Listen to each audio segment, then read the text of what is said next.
boa noite. Eu sou Mariana Jungmann e você confere conosco as notícias que circularam hoje nos corredores do poder. Empresa Brasil de Comunicação entrevista o candidato à presidência da República, Guilherme Boulos, do PSOL. E o Supremo Tribunal Federal começa a julgar a denúncia contra Jair Bolsonaro. Os detalhes você confere a partir de agora, aqui diretamente de Brasília, pela TV Brasil, pela Rádio Nacional e emissoras públicas de todo o país. A gente começa hoje falando da entrevista do candidato à presidência da República pelo PSOL, Guilherme Boulos, que acabou agora há pouquinho. Essa é a quarta sabatina de uma série de entrevistas com os candidatos à presidência realizada pela Empresa Brasil de Comunicação. E a gente começa, então, fazendo um compilado dos principais assuntos, das principais propostas de Boulos aos jornalistas da Agência Brasil, Rádio Nacional e TV Brasil. Mas antes, confira um perfil do nosso entrevistado de hoje. Guilherme Boulos tem 36 anos, é casado e tem 2 filhas. Ele é natural de São Paulo, é filósofo, psicanalista, professor e escritor. Aos 15 anos, já militava em movimentos estudantis comunistas. Deixou a casa dos pais para morar na ocupação Carlos Lamarca, em Osasco, na Grande São Paulo. Foi colunista de jornal, participou de debates e é o atual coordenador nacional do Movimento dos Trabalhadores Sem Teto, o MTST. Filiou-se ao PSOL em março deste ano. A gente ressalta que a ordem das entrevistas foi definida por sorteio, realizado na presença dos assessores de cada partido. Feitos esses esclarecimentos, vamos então destacar algumas das propostas apresentadas pelo candidato. Guilherme Boulos começou respondendo questões sobre segurança pública. Para ele, o diagnóstico é de que os investimentos em armas e aumento das polícias não vem dando certo, assim como o aumento do encarceramento. O candidato defende que o investimento maior aconteça nas áreas de inteligência e prevenção aos crimes e menos na repressão. Segundo ele, o governo deverá focar nos 123 municípios onde há maior criminalidade no país e na resolução desses crimes, garantindo a investigação. Ele aposta também na desmilitarização da polícia, com uma polícia civil com mais condições de inteligência. Em relação à política penitenciária, Guilherme Boulos acredita que há excesso de prisões em regime fechado, que poderiam passar para outras penas, como prestação de serviços comunitários ou regimes aberto e semiaberto. Bom, agora eu chamo a Carolina Pimentel aqui ao meu lado. Boa noite, Carol. É ela que também acompanhou a entrevista de Guilherme Boulos pela Agência Brasil e traz as respostas do candidato sobre temas como saúde e aborto, né, Carol? Boa noite. Boa noite, Mariana. Bem, a gente vai começar falando sobre essa questão da descriminalização do aborto. O candidato Guilherme Boulos disse que o PSOL, seu partido, defende que nenhuma mulher seja presa ou morra por causa de um aborto e que essa seja uma questão de saúde pública, com trabalho de acolhimento e política de prevenção. Sobre o Sistema Único de Saúde, Boulos afirmou que o problema não é falta de dinheiro. O candidato diz que pretende dobrar o investimento no Sistema Único de Saúde em 4 anos por meio de uma reforma tributária em que os ricos paguem mais impostos. O candidato diz ter também 2 grandes planos para o SUS, com unidades básicas de saúde completas e investimento em prevenção, reforçando as equipes de saúde da família e em saneamento básico. Em relação ao programa Mais Médicos, Boulos pretende ampliar o programa, mas defende que exista também uma contrapartida social, em que os estudantes formados pelo projeto passem um tempo atendendo no SUS. Mariana. Pois é, Carol. E na área social, o candidato Guilherme Boulos promete ampliar o programa Bolsa Família para até 50 bilhões de reais por ano. Para aumentar o emprego e a renda, Boulos promete um mega programa de investimentos federal para a construção aí de escolas, hospitais, creches e infraestrutura social, como obras de saneamento básico. Com isso, ele pretende gerar até 6 milhões de empregos em 2 anos, com investimentos de cerca de 180 bilhões de reais. Ele também defende a revisão da reforma trabalhista. Com relação às moradias populares, o candidato, que tem militância histórica no movimento de trabalhadores sem teto, promete fazer a desapropriação dos imóveis ociosos que estejam abandonados e comprometidos por dívidas tributárias. Bem, a Carolina Pimentel traz agora para a gente mais alguns destaques dessa entrevista, né, Carol? Mariana, a gente vai começar falando do que o candidato falou de educação.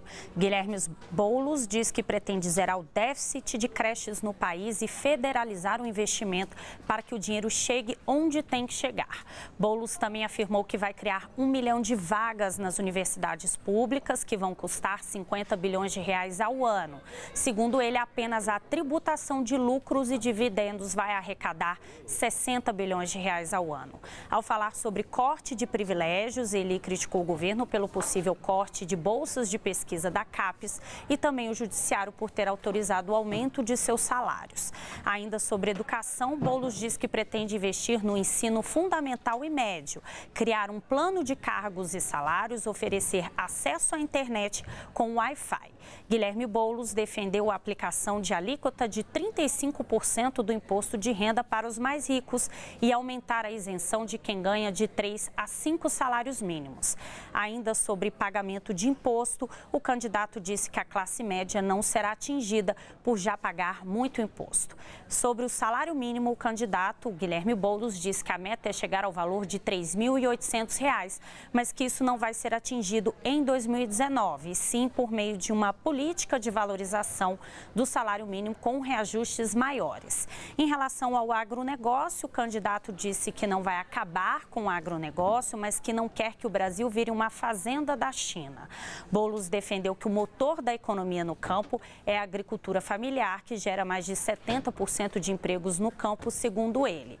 O candidato pretende fortalecer a agricultura familiar, estimular as cooperativas de produção e banir transgênicos e agrotóxicos do país. Mariana. Obrigada, Carolina Pimentel. Olha, e ainda falando de eleições e sobre os assuntos que interessam ao eleitor, a gente traz a nossa série especial de reportagens produzidas pela TV Brasil sobre grandes temas nacionais.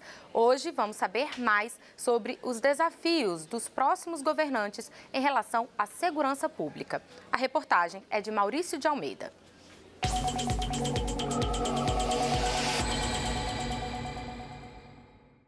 Adriana é mãe de uma das 12 vítimas do massacre que aconteceu na escola Tasso da Silveira, no Rio de Janeiro.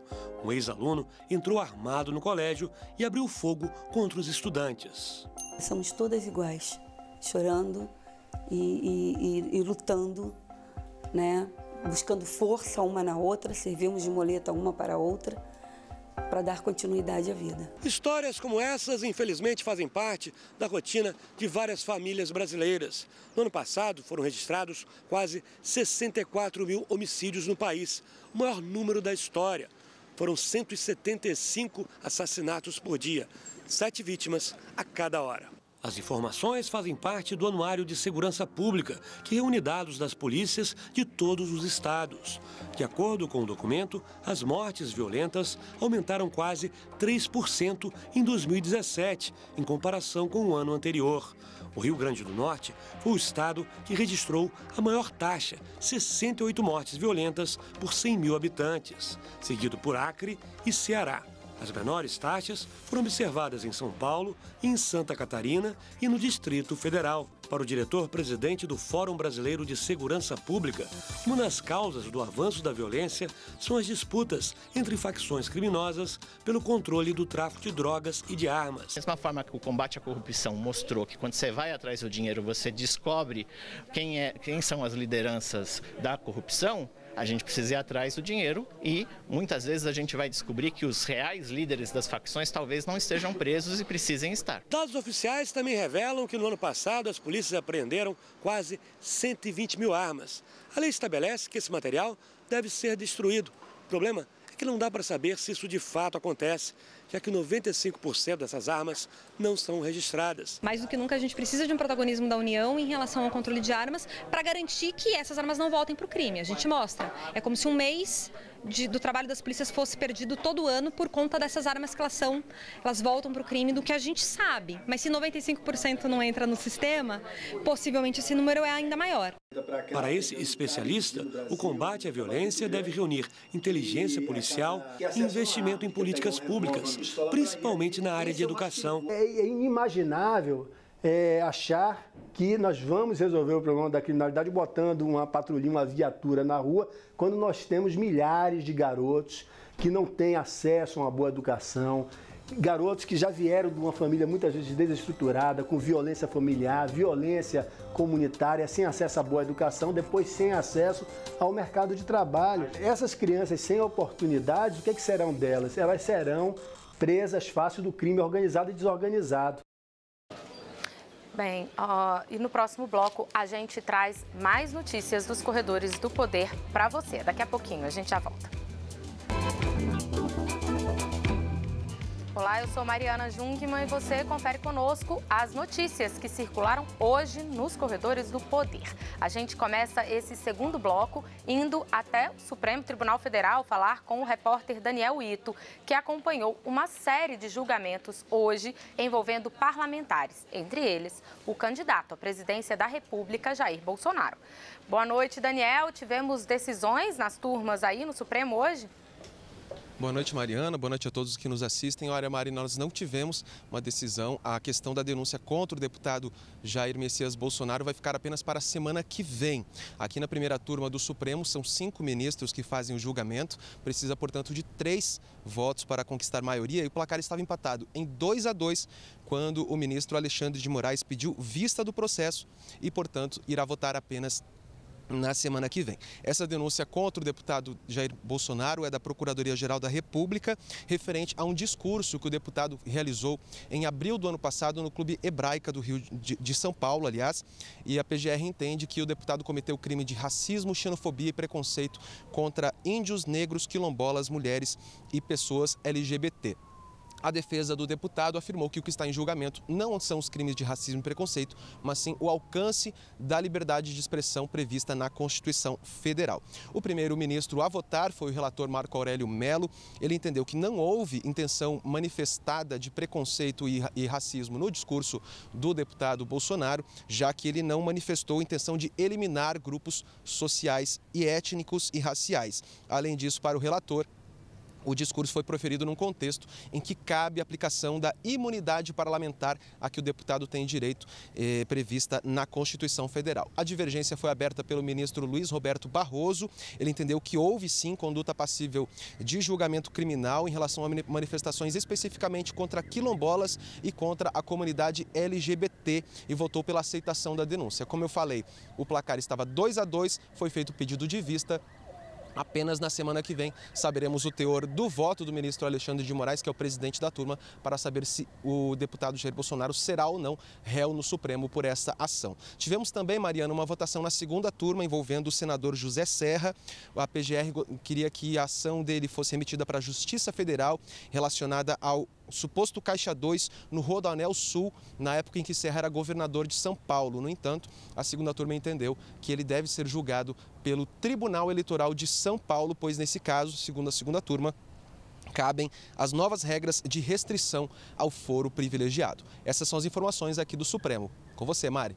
Obrigada, Daniel Ito, que acompanhou ao longo do dia e hoje, então, essas decisões das turmas no Supremo. Aliás, ainda sobre decisões, lá no Supremo Tribunal Federal, a segunda turma da Corte determinou hoje a soltura de Pedro da Silva, ex-diretor da Dersa, órgão do governo de São Paulo. Ele foi preso em 21 de junho na Operação Pedra no Caminho, que investiga o suposto desvio de 600 milhões de reais na construção do trecho norte do Rodoanel em São Paulo. Por 3-2, o colegiado seguiu o voto do relator do habeas corpus, ministro Gilmar Mendes, que entendeu que não há justificativas para a manutenção da prisão preventiva. Ela deve ser substituída por medidas cautelares como a entrega do passaporte à Justiça e a proibição de deixar o país e de entrar nas dependências da Dersa. Bom, e em São Paulo, o Ministério Público ingressou com uma ação contra o candidato a vice-presidente na chapa do PT, Fernando Haddad. Ele é acusado de enriquecimento ilícito por Caixa 2. Vamos até lá, então, onde a repórter Priscila Kersh traz as informações ao vivo. Boa noite, Priscila. Boa noite, Mariana. Boa noite a todos. O ex-prefeito de São Paulo e candidato à vice-presidência pelo PT, Fernando Haddad, foi acusado pelo Ministério Público de São Paulo de improbidade administrativa. De acordo com a denúncia, a empreiteira UTC teria pago em 2013 dívidas com gráficas referentes à impressão de material de campanha de Haddad para a prefeitura. Em troca, a empresa teria interesse em grandes obras da cidade. O processo cita informações passadas em 2013 por Ricardo Ribeiro Pessoa, controlador da UTC Participações, na colaboração premiada com a Procuradoria-Geral da República.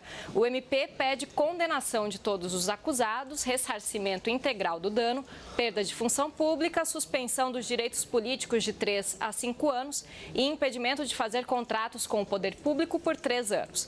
A assessoria de Haddad nega as acusações e diz que todo o material de campanha foi declarado e que a UTC teve interesses contrariados na gestão petista e cita a suspensão de uma obra da empresa em São Paulo por indícios de sobrepreço. Em nota, a Comissão Executiva Nacional do PT informa que vai apresentar mais uma representação ao Conselho Nacional do Ministério Público para responsabilizar a ação partidária e política de membro do MP em São Paulo. Mariana. Obrigada, Priscila. Olha, e o juiz Marcelo Bretas revogou a prisão domiciliar da ex-primeira-dama do Rio de Janeiro, Adriana Anselmo.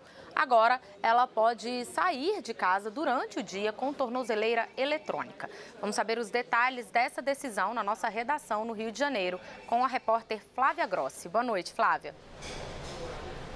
Boa noite, Mari. Uma ótima noite a todos. Como você falou, o juiz Marcelo Bretas substituiu a prisão domiciliar de Adriana Anselmo pelo uso da tornozeleira eletrônica.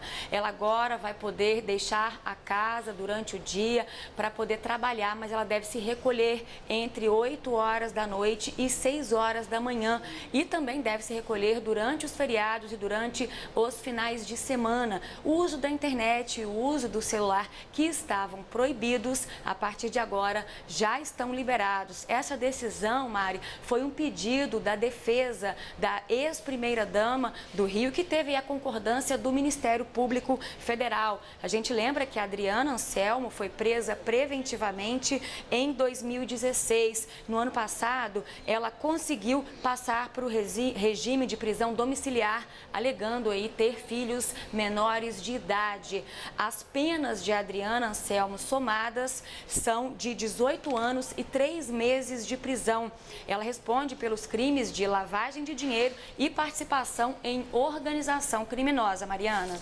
Agora, Flávia, eu continuo com você, mas para falar agora de um outro assunto. O Tribunal de Justiça do Rio retomou hoje o julgamento de um pedido do governo do estado para anular o pagamento de indenização à família do ajudante de pedreiro, Amarildo de Souza. E aí eu queria saber, tivemos decisão sobre isso? Tivemos decisão sim, Mariana. O Tribunal de Justiça do Rio manteve hoje, em segunda instância, o valor original da indenização à família do ajudante de pedreiro, Amarildo de Souza. Por 4 votos a 1, os desembargadores decidiram que a viúva de Amarildo deve receber o valor aí de R$500 mil de indenização. Além disso, cada um dos 6 filhos do casal também deve receber R$500 mil. A decisão também pede uma indenização de R$100 mil para cada um dos 4 irmãos do ajudante de pedreiro. O estado do Rio de Janeiro pode recorrer. A previsão aí, segundo o advogado da família, é que esse processo ainda se estenda por mais 2 anos na justiça. Não sei se você se lembra, mas foi um caso que teve bastante repercussão. aconteceu em 2013. Amarildo desapareceu depois de ter ido para a unidade de polícia pacificadora da Rocinha, uma comunidade que fica aqui na zona sul do Rio. Apesar do corpo dele não ter sido encontrado, a justiça ela já reconheceu a morte presumida de Amarildo. E no ano passado, 12 policiais militares foram condenados pelo crime. Vamos ver se essa indenização pode tentar ajudar um pouco a família depois de tanta dor, né, Mariana? Voltamos com você. Claro, Flávia, eu me lembro bem, sim, desse episódio. Acho que todo mundo que acompanha o noticiário diário vai se lembrar desse episódio do pedreiro Amarildo, sim. Bom, e de volta aqui a Brasília, hoje o presidente Michel Temer teve reunião no Palácio do Planalto com ministros e membros do governo para discutir a situação de Roraima. A Carol aqui conta pra gente se já teve algum anúncio aí, né, Carol, do que foi discutido nessa reunião hoje. Mariana, na verdade, o presidente Michel Temer deve fazer ainda hoje um pronunciamento sobre a situação de Roraima. E quanto à reunião, a previsão era tratar de, entre outros temas, do problema de abastecimento de energia em Roraima. E um dos tópicos foi a construção do chamado Linhão de Tucuruí, que fica entre Boa Vista e Manaus e vai servir para unir o estado de Roraima ao sistema interligado nacional. Uma das preocupações é a eventual ameaça da Venezuela, que é fornecedora de energia para Roraima, de cortar o abastecimento de energia, caso o governo brasileiro não pague uma dívida de 30 milhões de dólares do estado com os venezuelanos. Por causa dessa situação, a governadora de Roraima, Sueli Campos, protocolou nesta segunda-feira ofícios a vários órgãos do governo federal para pedir um posicionamento sobre o possível corte no fornecimento de energia por parte dos venezuelanos. Mariana. Pois é, Carol, e a gente sabe que a crise de energia é só um dos aspectos do problema que Roraima está enfrentando com a imigração venezuelana. Mas hoje, o ministro da Casa Civil, Eliseu Padilha, disse que o governo federal não vai enviar mais auxílio financeiro para o estado por causa da crise de imigração. De acordo com ele, o problema de Roraima não vai se resolver com mais dinheiro, e sim com a interiorização dos venezuelanos que estão em Boa Vista e Pacaraima. O ministro alegou que a maior parte dos serviços prestados aos imigrantes já é realizada por órgãos federais, como o Ministério do Trabalho, Polícia Federal e Receita Federal, além de Brasília também já ter repassado 187 milhões de reais para ressarcir os serviços de saúde prestados pelo estado de Roraima. O que faria o dinheiro? O dinheiro não resolve nada neste momento. Nós estamos com o serviço de saúde custeado pelo governo federal. Nós estamos com o serviço do Ministério do Trabalho, governo federal. Polícia Federal é governo federal. Receita Federal é governo federal. Enfim, os órgãos que estão cuidando dos venezuelanos são de responsabilidade do governo federal. O serviço de saúde do município e do estado já foram supridos com recursos por parte do Ministério da Saúde. Pois é, e sobre as ações de interiorização dos venezuelanos, hoje mais um grupo foi levado da capital de Roraima para outros estados, né, Carol? Foi, Mariana. 187 venezuelanos deixaram a capital de Roraima, Boa Vista, com destino a Manaus, João Pessoa e São Paulo. Esse é o primeiro grupo da 6ª etapa do processo de interiorização dos migrantes que cruzaram a fronteira, fugindo da crise na Venezuela. Só nesta semana serão 276 migrantes transferidos em aviões da Força Aérea Brasileira. Entre abril e junho deste ano, mais de 800 venezuelanos saíram de Roraima e foram para outros estados. A maior parte deles foi encaminhada para centros de acolhimento em São Paulo. A previsão do governo é que de agosto a setembro, mais de 1.000 migrantes sejam incluídos no processo de interiorização. E a transferência para outras cidades acontece de forma voluntária, como uma alternativa para os migrantes que estão vivendo em situação de extrema vulnerabilidade lá em Roraima. Mariana. Obrigada, Carolina Pimentel. E antes do nosso encerramento, a gente volta a lembrar a entrevista do nosso presidenciável de hoje, Guilherme Boulos. Você pode acessar o conteúdo completo dos 45 minutos de entrevista nos sites tvbrasil.ebc.com.br e radios.ebc.com.br ou pelo EBC Play, que você baixa gratuitamente na Play Store ou na Apple Store. Nos nossos telejornais, você também vai conferir mais detalhes sobre o que Boulos disse na entrevista de hoje. Mas a gente separou um trechinho para você. Importante que a comunicação pública seja fortalecida no país. A EBC é uma representação disso e será fortalecida no nosso governo. Quero dizer para você que está nos assistindo que a nossa candidatura é a única que não tem rabo preso e tem coragem para enfrentar privilégio. Porque a minha campanha não é financiada por banqueiro, por empreiteira, por agronegócio, não é financiada por grande empresário. É feita por uma militância. E eu quero aqui agradecer essa militância que tem feito essa campanha olho no olho, nas ruas, sem receber R$1. Faz porque acredita. Aqui tem um novo jeito de fazer política, que não está comprometido com o grande poder econômico, não está comprometido com os privilegiados, está comprometido com a mudança do Brasil, está comprometido com os direitos, está comprometido com o povo brasileiro. Esse é o projeto que nós estamos levando. Dia 7 de outubro é 50 neles. E a gente volta a esclarecer sobre o nosso calendário de entrevistas. Quando os sorteios foram feitos, eles incluíram todos os então pré-candidatos à presidência da República. Mas nem todos registraram as candidaturas e então nós mantivemos as datas com aqueles que foram confirmados no TSE. Vale lembrar que a ordem das entrevistas foi definida por sorteio, realizado na presença de representantes dos partidos de cada candidato. Com isso, a gente encerra o nosso noticiário de hoje. Para você, uma ótima noite. A gente te espera aqui amanhã.